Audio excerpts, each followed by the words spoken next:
Hey there folks, Wrel here. On November 20, we'll be celebrating 5 years of PlanetSide 2. Now most games nowadays do not tend to stick around that long. People treat them like holidays, whereas PlanetSide 2 is where they continue to come back home to.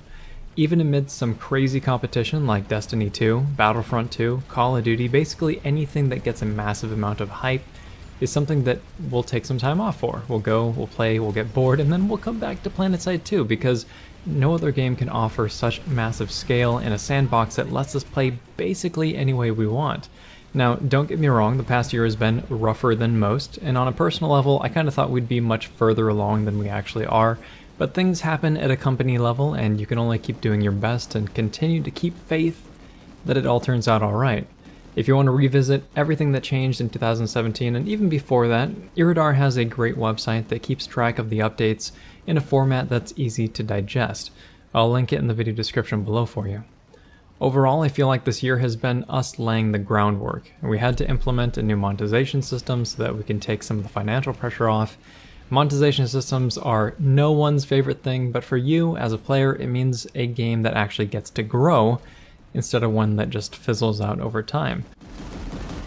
We were able to implement the critical mass alerts, which punctuate the end of the continent lock. We were able to hire not one, not two, but 3 new members to the team.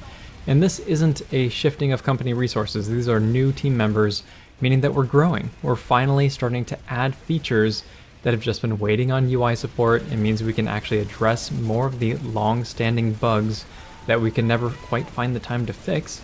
It means all sorts of good for the future of the game, looking into 2018 and beyond. And speaking of that, the goals for 2018 are largely going to be centered around leadership, squad play, outfits, objective play, and the new player experience. For new players, we need better tutorials and hand-holding to build up a player's comfort level. It's absolutely crucial. It's worth noting that we still get loads of new players coming in the doors every day. Yet we can't stick them. We have never been able to stick them, and while there are a lot of factors that contribute to that, dropping into a random fight with no sense of where to go or what to do is a feeling that we should try to mitigate.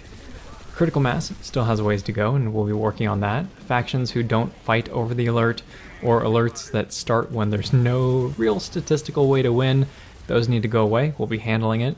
Leadership and squad play in general needs to be better incentivized, easier to drop in and out of, and provide another layer of strategy that players can participate in outside of just another open chat channel and some waypoints. For outfits, we want progression and the desire to control territory. This means outfit tech trees that you can build out over time that represent your outfit's style of play. It also means better outfit management and outfits that are built around active members instead of sucking new players into the ZergFit vacuum never to be heard from again. That being said, I'll keep it short. I know this video has been a little bit different than where I normally go for the anniversary videos, a bit less feel good, a bit more reality check, but it's important to acknowledge the struggles that we've all come up with this year as a community, as a development team, while hopefully giving you a glimpse into what 2018 offers. And things can still happen that throw this whole plan out of whack. Maybe management just throws a monkey wrench at us and nothing happens at all. I hope not, but you never know.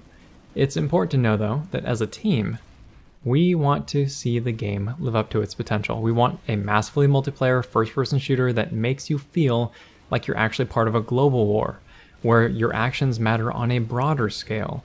A game where your outfit isn't just a community of players, but an elite group of soldiers building recognition within their faction, eventually becoming a recognizable war machine that other players can fear and contest. We want player agency to matter more, we want permanence to be a bigger part of the experience, and at the same time, we want to layer on these deeper mechanics so that new players can just jump in, they can get the hang of the game quickly without feeling overwhelmed or like they're just getting crushed every time they poke their head out. These are the things that I feel the game can become, and I believe that we'll get there, however long it takes. If this video has been interesting, helpful, or entertaining, please feel free to like, subscribe, tell your friends about the channel, and if you have a memory of this year that you relish, one that sticks with you, or if you have a feature or a change that you'd really like to see implemented next year, go ahead and share that in the comments section down below. Thanks very much, folks. Wrel signing off.